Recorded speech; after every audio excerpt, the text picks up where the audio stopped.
Smut on the dance floor, smut on the dance floor. 7mm, 7mm, 7mm. Think Misery, but Civil War meets feminism.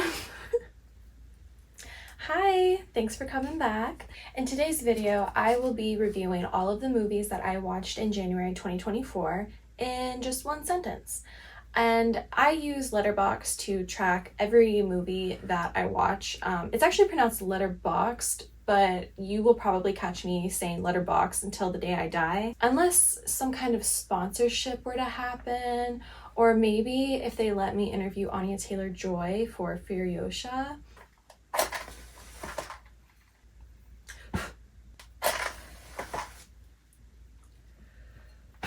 And Letterboxd is the most used app on my phone, except for maybe Dokkan Battle.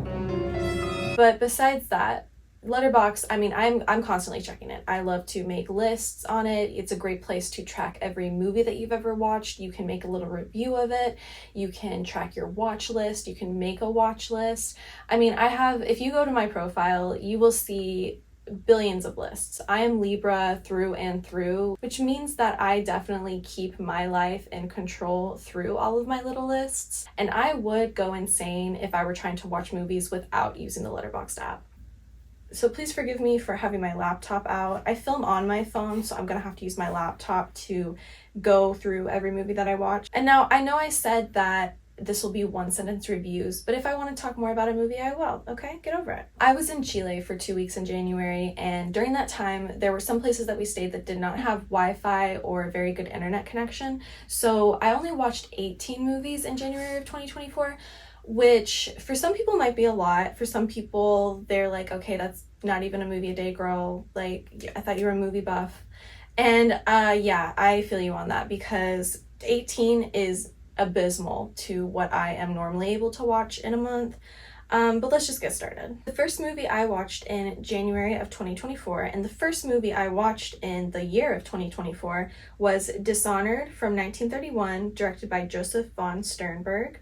Honestly, give me any pre-code film starring Marlene Dietrich, directed by Joseph von Sternberg, and that's all I need. That's all I need for the rest of my life. All she does is be seductive, be gay, and trick men.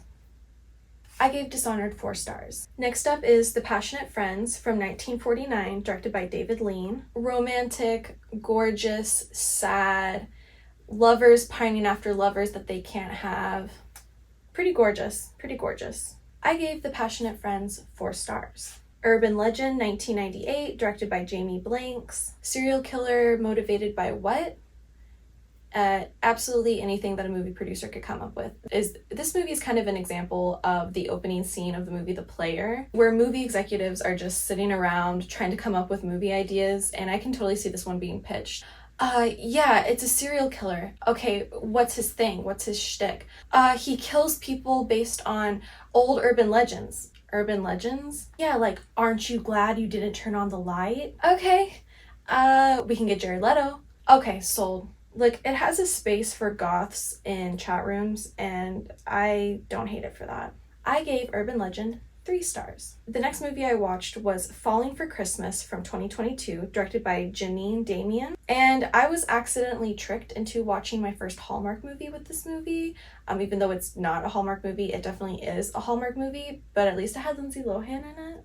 I gave Falling for Christmas 2 stars. Next, I watched Downhill from 2020, directed by Nat Faxon and Jim Rash, who played the Dean in Community. Fun fact. Downhill was terrible. Apparently, it's a remake of a much better European movie called Force Majeure. Force Majeure. Yeah, so I will definitely be watching that instead because I can see the potential, but God, that execution was awful. I gave Downhill 1 star. Also, if you look at my nails, don't. I watched Safe in Hell from 1931, directed by William A. Wellman. Honestly, should have been a horror movie. This is a movie about a woman who is basically stuck on a remote island with only men around her. The only woman is played by Nina Mae McKinney, who steals the show, but she's the only other woman on the island. And it should have been a horror movie, but instead it was very sad and very romantic. Like, that ending... Spoilers, but if you die for your lover, romance. I gave Safe in Hell 3.5 stars.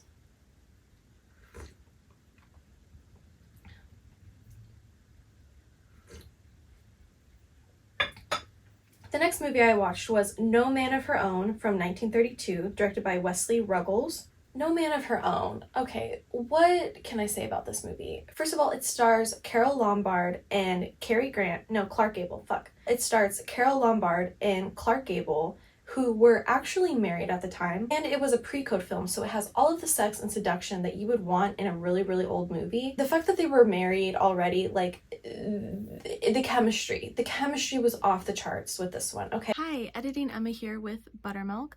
I just wanted to fact check this really quick, because what had happened was that Clark Gable and Carol Lombard were both already married to their significant others when they met on this movie, and then they left their significant others and got married after the filming of this movie. So that's why the chemistry was just so extra, because they were already with other people, and then they left those people to, yeah, okay, you get it. I just had to correct that. Okay, they are gorgeous, they are beautiful, and something really cool that happened. So I watched this movie while I was in Chile. I was able to like connect to the internet, and I decided to watch a movie. And in the movie, at the end, he tries to bring her back a souvenir from someplace in South America. He's just like, any place. And the shop owner is like, oh, well, this is from Valparaiso. I was in Valparaiso at that time. I was there. I was in the city at that time. So very cool moment for me. I gave No Man of Her Own 4 stars. And honestly, if I rewatched it, I'd probably give it 4.5. The next movie that I was able to watch in Chile was The Cat Creeps from 1946, directed by Errol C. Kenton. This was all vibes. This was all vibes for me. Like, okay, my favorite genre is 1940s noir, okay? That's why I have this children's book in front of me. I will eat up noir. I will eat up a murder mystery. I will eat up, I mean, anything. Femme fatale, 1940s noir. So this one, like, honestly, probably is not a very good movie logistically or in critics' eyes or something, but for me, I ate it up. I mean, it's about a bunch of people who try to figure out a murder that happened in this house, and a black cat is literally giving them the clues, like, and is the cat like an enigma of the dead woman? Who knows? It's so good. It's fun. I gave it 3 stars.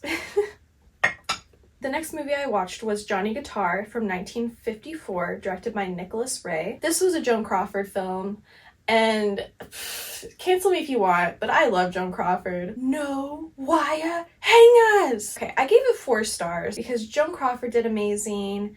Mercedes McCambridge did amazing. They play Vivian and Emma, who are rivals. The whole rivalry is great. I mean, Emma is constantly trying to get Vivian in trouble and trying to like get her in trouble with the law. And Vivian just keeps like coming up, you know, she just keeps beating her at her own game. The problem I have with this movie is that it's called Johnny Guitar.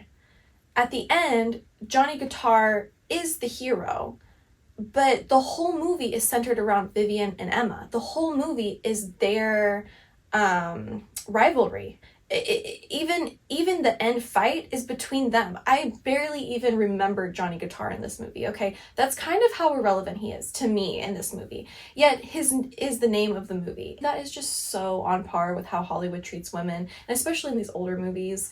I mean, I don't know what I expected, but that's why I didn't give it a higher rating than a 4, even though it definitely is a better movie than a 4-star movie. Yeah, don't focus on the men when it's about the women, okay? Okay, the first movie I saw when I got back from Chile was Night Swim from 2024, directed by Bryce McGuire. This was a terrible movie. It was a bad movie, okay? Logistically speaking, logically speaking, it was bad. Just everything about it, not good. Acting, directing, pacing, motivation, no, okay? However, water is scary to me, okay? Like, I'm not afraid of water. Like, I jump in the ocean, I jump in pools. Like, I've never, like, actually been afraid of water because I've always been in safe, what I think are safe environments when it comes to water. But, like, when I actually think about, like, something being in the water and, like, you being in water and not being able to get away with it, like, that is a fear of mine. And not to mention, like, deep blue sea ocean is terrifying. So if you're gonna make a horror movie about water, I'm gonna appreciate it because I'm gonna at least be a little scared. So that's why I gave Night Swim 2 stars. The next movie I saw, which was another movie in theaters, was The Zone of Interest from 2023, directed by Jonathan Glazer. What do I even say about this movie? This is one of the Oscar picks for 2024. Deserved, by the way. Sound nomination, deserved, by the way. It is a horror movie. It is a terrifying movie, and you don't see anything terrifying happen. It is literally a story about I don't even want to say mundane, but a story about a Nazi family who their father is like a captain and he's in charge of a concentration camp that is right next door to theirs. So the movie is about the family, but you hear everything that's going on in the camp behind the house while the movie's going on. Like they're having a birthday party and you're hearing the camp working, okay? There's so many scenes that like there's no explanation to it, but you as the viewer know it's terrifying. There's one where there is a Jewish servant girl who works in the house, and she is preparing a platter with like a drink on it to give to the captain, and she is putting everything on the platter so meticulously, so carefully. Like she is terrified to make anything out of order. She's terrified to spill anything, and she's so concentrated on making this platter to give to him, and it's just got a drink on it. That's all it has, a drink and a napkin, and that's all that happens. You just see her meticulously putting it together, and then she walks away with it. And it's like inside, you know that she obviously has messed up before, and that's why she's so terrified to not make a mistake again. So little things like that. It's very like in your own mind, the terror of the movie, which I think is so smart. If you're able to show, not tell that perfectly, okay, like Academy Award. But I don't want this one to win, by the way. I gave Zone of Interest 4 stars. The next movie I watched in January of 2024 was Saltburn. It's mud on the dance floor. So Saltburn has become my new Midsummer, which if you don't know what that means, Midsummer was the movie that I watch when I don't have anything to watch. Okay, that's not true. I always have something to watch. Midsummer was the movie that I watched when it was 2 a.m. and I didn't want to go to bed, but I didn't want to just sit up on my phone. So like, I'm going to put a movie on. What movie is that, Emma? It's going to be Midsummer. It's usually some kind of horror movie or some kind of movie that just like really, really, really speaks to me. And after Saltburn came out, it was over. I was like, this is 5 stars. Emerald Fennell, get your crown, get your coin. I saw that movie 3 times in theaters. This time watching it, this was my 5th time watching it. So I've seen it twice at home and 3 times in theaters. And I can't wait to own it so that I can watch it even more. It obviously has 5 stars. Oh, I forgot to say. Saltburn 2023, directed by Emerald Fennell. Every time I watch this movie, a new quote is my favorite. This time in my review I wrote, "This is your song as well, Folly. Come finish it." Next up, we have Mean Girls 2024, directed by Samantha Jane and Arturo Perez Jr. I gave this 4.5 stars. Like, I had so much fun watching this. I wish I had seen this on Broadway. I wish I'd seen Renee Rapp on Broadway, but seeing her in this musical movie was enough. Was enough to confirm what I already knew. I can barely speak about this movie. Nothing about this movie mattered. Renee Rapp mattered. She ate, okay? She licked the fucking plate. I need to chill out because I love musicals anyway. Like, I'm not gonna ever shit on a musical. Like, it's hard for me to shit on a musical because I have so much fun while I watch them. The music was great, dancing was great, shots were great, film was great, Renee Rapp, beautiful, bellissimo. I hated nothing about this. And then after I saw Mean Girls in theaters, I immediately came home and I watched Mean Girls from 2004, directed by Mark Waters. I thought Tina Fey directed this. I'm sure she wrote it, but I thought she also directed it. But yeah, after I saw Mean Girls in theaters, I came home and I was like, how can I not want to watch Rachel McAdams and Lindsay Lohan? Like, it's a perfect movie. It's got 5 stars, by the way. It's not the first time I've seen it. Ooh, okay, next up, I rewatched Oppenheimer, 2023, directed by Christopher Nolan, we all know. This is my 4th time watching Oppenheimer. I was able to again see it in 70mm in IMAX at Lincoln Square. let me tell you guys something. 70 millimeter, this was the first movie I ever saw on 70 millimeter, and this is the second time I've seen it on 70 millimeter. How many times can I say 70 millimeter? 70 millimeter, 70 millimeter, 70 millimeter. Every time I see this movie, I am able to understand something more, which I get is Christopher Nolan's whole shtick. That's why his movies have been watched 100 billion times, because you're not able to just watch it once and love it and understand it and keep it with you forever. It's a movie that you have to keep watching because there's so much in it. I realized I stopped doing one sentence reviews of these because I just want to talk about movies. Okay, whatever. Not this time that I watched it, but the last time was when I found out that President Truman was played by Gary Oldman. And we can't keep letting Gary Oldman get away with this. We can't keep letting him get away with this. He needs to be stopped. How is he that good? How is he that much of a chameleon? Oppenheimer has 4.5 stars from me. It deserves 5, but you guys, if you follow me on Letterboxd, like, my 5-star movies, it has to be, first of all, perfect, beautiful movie, but then it also has to have an extra layer to it that is so me, like Saltburn. Perfect movie. It has an extra layer of nastiness, possession, obsession, people doing anything and everything to get what they want. That is my favorite trope. That is my favorite genre. That will get a 5-star movie. Whereas Oppenheimer, perfect movie.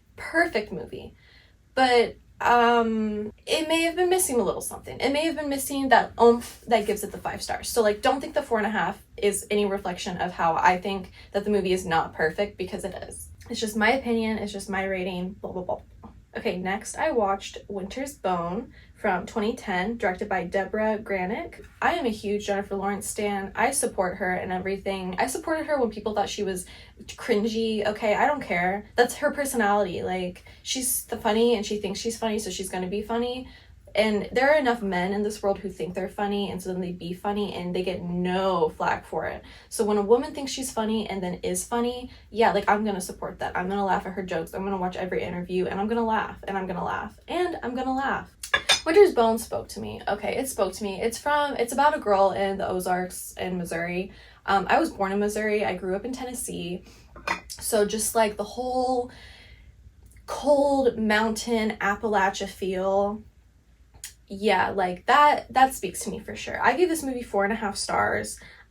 It was real. It was raw. I mean, knowing the stuff that she did to prepare for this movie gave me so much respect for her. And she was such a young actress at this time. This was before Hunger Games. Basically, girl tries to find dad, girl instead finds new family. Very good. Very cool. If I rewatched it, I'd probably give it 5 stars. I've only got 2 left. The next movie I watched was Beguiled from 1971, directed by Don Siegel.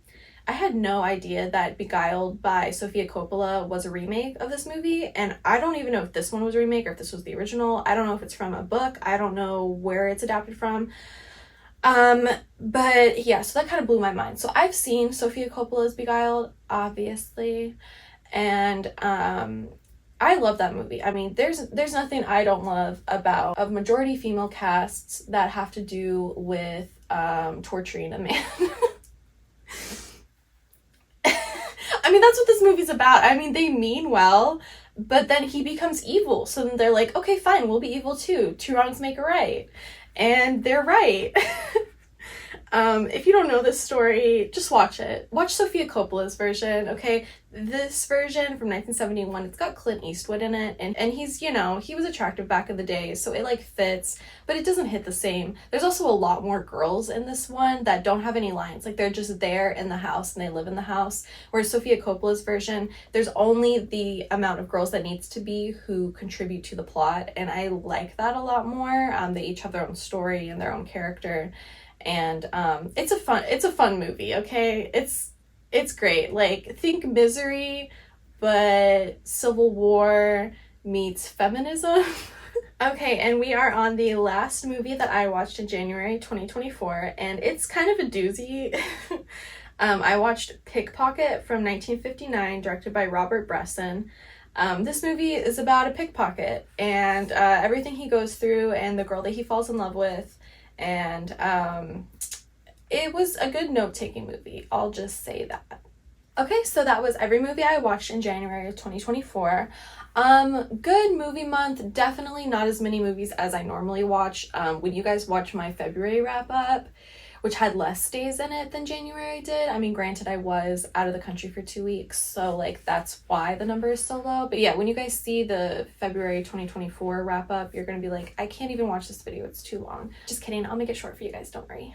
I had fun with this. I hope you guys enjoyed this video. I hope that you guys want to see more wrap-ups from me. I love watching movies. Follow me on Letterboxd. I'll follow you back. And if I don't follow you back, please message me or comment on a review of mine or message me on Instagram. I will follow you back. It's just I get a lot of notifications from there, and sometimes I don't follow people back as fast as I should be, or I just like literally don't see the notification, and so I don't follow back. So yeah, I'll follow you back. Don't worry. But yeah, that's my January 2024 wrap up. Thanks for watching.